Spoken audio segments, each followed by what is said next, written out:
Hello friends, मैं doctor Namit Nitarwal, senior consultant endoscopic spine surgeon and director Aaro spine and bone hospital Jaipur.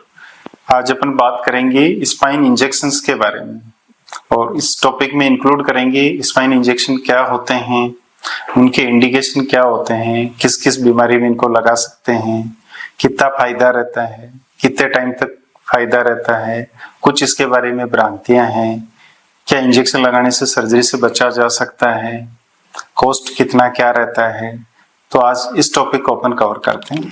सबसे पहले spine injections क्या होते हैं। स्पाइन इंजेक्शंस में अपन जो जैसे ये वर्टिब्रा है और ये डिस्क है, तो इनके जो डिस्क अगर कहीं से स्लिप हो गया है या डिस्क का कुछ पार्ट निकल गया है तो निकलने की वजह से वहां पे स्वेलिंग आ जाती है, इन्फ्लेमेशन हो जाता है और उसकी वजह से नर्व का इरिटेशन होता है, साथ में नर्व का कंप्रेशन भी हो जाता है।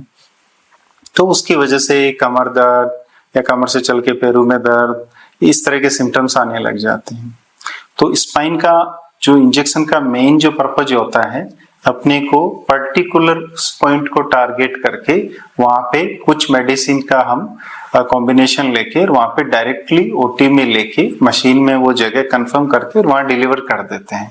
तो वो क्या करता है, उस जगह की स्वेलिंग को कम कर देता है, थोड़ी सी उससे डिस्क सिकुड़ जाती है, तो नर्व पे जो कंप्रेशन होता है वो कंप्रेशन थोड़ा सा रिलीव्ड हो जाता है, साथ में जो नस की जो सूजन है वो कम हो जाती है और उससे पेशेंट को सिम्टोमेटिक रिलीफ मिल जाता है। अब अपन बात करते हैं इंडिकेशंस की। तो स्पाइन के काफी टाइप्स के इंजेक्शंस होते हैं। पहले मैं सबसे पहले रूट ब्लॉक की बात करता हूं, जिसको हमारी मेडिकल लैंग्वेज में ट्रांसफॉरामिनल एपिड्यूरल स्टेरॉइड इंजेक्शंस बोलते हैं। इनका जनरली जो इंडिकेशंस होता है, जिनको पेशेंट्स को कमर दर्द हो रहा है, कमर से चल के पैरों में दर्द जा रहा है, जिसको स्लिप डिस्क हो रखा है, जिसको साइटिका हो रखा है, वो बोलते हैं। तो ऐसे केसेज में अपन जनरली पहले कंजर्वेटिव मैनेजमेंट देते हैं। कंजर्वेटिव का मतलब जिसमें कोई अपने को इंजेक्शन नहीं लगाना, कोई सर्जरी नहीं करना। तो उन केसेज में अपन जनरली पेशेंट्स को दवाई वगैरह देते हैं, कुछ सावधानियां बताते हैं, कुछ कसरत बताते हैं, तो ज्यादातर पेशेंट उससे रेस्पॉन्ड कर जाते हैं। बट कुछ पेशेंट जिनको अपन ने महीने भर, 1.5 महीने, 2 महीने दवाई वगैरह दे दी, सावधानियां बता दी, एक्सरसाइज करा दिया, फिर भी वो रेस्पॉन्ड नहीं करते हैं, तो उन केसेज में स्पाइन का जो इंजेक्शन का इंडिकेशन आता है, तो उन केसेज में अपन फिर पेशेंट को इंजेक्शन के लिए काउंसिल करते हैं और फिर पेशेंट को नर्व रूट ब्लॉक लगा देते हैं, जिससे पेशेंट को रिलीफ मिल जाता है। दूसरा केसेज जैसे मेडिकल लैंग्वेज में बोलूं तो नॉन रेस्पॉन्डिंग एन्युलर टियर हो गया, डिस्क का एक्सट्रूजन हो गया, प्रोट्रूजन हो गया, और जिनकी वजह से पेशेंट को दर्द हो रहा है उनमें लगा देते हैं। दूसरे तरह के स्पाइन इंजेक्शंस होते हैं जो जनरली थोड़े से ओल्ड एज में होते हैं, जिनमें फेसिटल आर्थ्रोपैथी हो जाती है, तो उनमें अपन फेसिटल ब्लॉक्स लगाते हैं, जिसमें पेशेंट का फेसिट का इन्फ्लेमेशन कम हो जाता है, नर्व इरिटेशन थोड़ा कम हो जाता है, तो पेशेंट को पेन रिलीफ मिल जाता है। कुछ केसेज में ऐसा होता है कि जिनमें पेशेंट्स को सारी ट्रीटमेंट देने के बाद में भी रेस्पॉन्ड नहीं मिलता है, तो उनमें कोडल एपिड्यूरल ब्लॉक्स लगाते हैं, जिसमें पेशेंट की पैथोलॉजी डिफाइन नहीं हो पा रही कि किस वजह से दर्द हो रहा है, तो उनमें पेशेंट्स को रिलीफ मिल जाता है। कुछ पेशेंट को कॉक्सिकोडाइनिया होता है, उन कॉक्सिकोडाइनिया में पर्टिकुलर उस पॉइंट पे हम इंजेक्शंस लगाते हैं। तो ये मल्टीपल टाइप्स के इंजेक्शंस हो गए, ये इनके इंडिकेशंस हो गए हैं। अब बात करते हैं कि इसमें जो इसका कॉस्ट इफेक्टिवनेस क्या रहता है।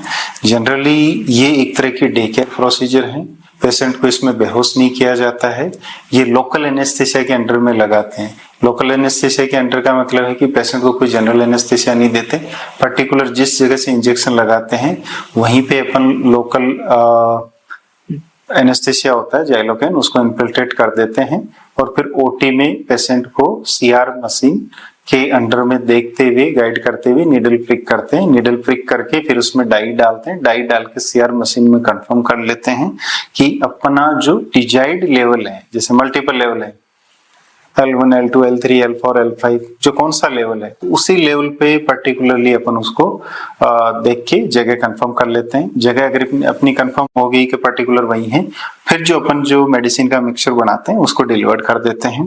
तो हार्डली अगर एक लेवल का इंजेक्शन लगाता है तो ये 10 से 15 मिनट का प्रोसीजर होता है। मल्टीपल लेवल्स होते हैं तो उसी हिसाब से अपने को टाइम लगता है और फिर पेशेंट को ओटी से चला के बाहर ला सकते हैं। फिर आधे या 1 घंटे या 2 घंटे पेशेंट रेस्ट कर लेता है और फिर उसको अपन घर भेज देते हैं। तो इसमें एज ए डे केयर है, पेशेंट को लंबे समय तक भर्ती रहने की जरूरत नहीं है और नेक्स्ट डे से जो पेशेंट अपना वर्क रिज्यूम करना चाहता है वो कर देते हैं। और इंजेक्शन के बाद में बहुत ज्यादा दवाई भी नहीं देते हैं, उसके लिए 3 या 4 दिन के लिए कुछ मेडिसिन और वो देते हैं, एंटीबायोटिक एनाल्जेसिक वगैरह, और उसके बाद में फिर इंजेक्शन का इफेक्ट आना शुरू होता है।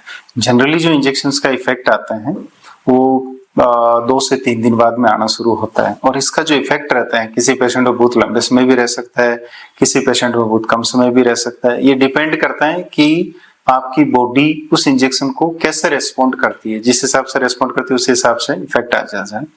और अगर पेशेंट को अगर इससे इफेक्ट आ गया है, पेन में रिलीफ मिल गया है, बहुत ज्यादा स्पाइन पे कंप्रेशन नहीं है, तो ऐसे केसेज में अपन उससे इस केसेज में उससे सर्जरी से बच सकते हैं और पेशेंट अपनी जो एक्टिविटी है वो रिज्यूम कर सकता है।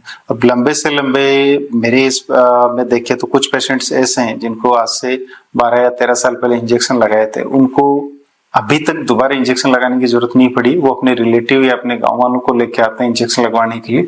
कुछ पेशेंट्स ऐसे होते हैं जिनमें रिजल्ट नहीं भी आ सकता है, तो इसमें अपन ये एश्योर नहीं कर सकते कि सब पेशेंट में लगाएंगे आएंगे। ज्यादातर में आ जाते हैं, कुछ में नहीं भी आ सकते हैं, कारण कि उनकी बॉडी उस इंजेक्शन को या उस दवा को रेस्पॉन्ड नहीं करती है।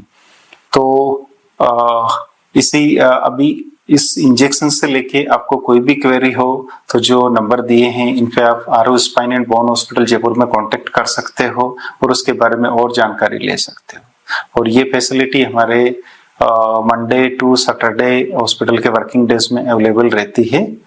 और कुछ इश्यू तो आप feel free to contact me. Thank you. नमस्ते।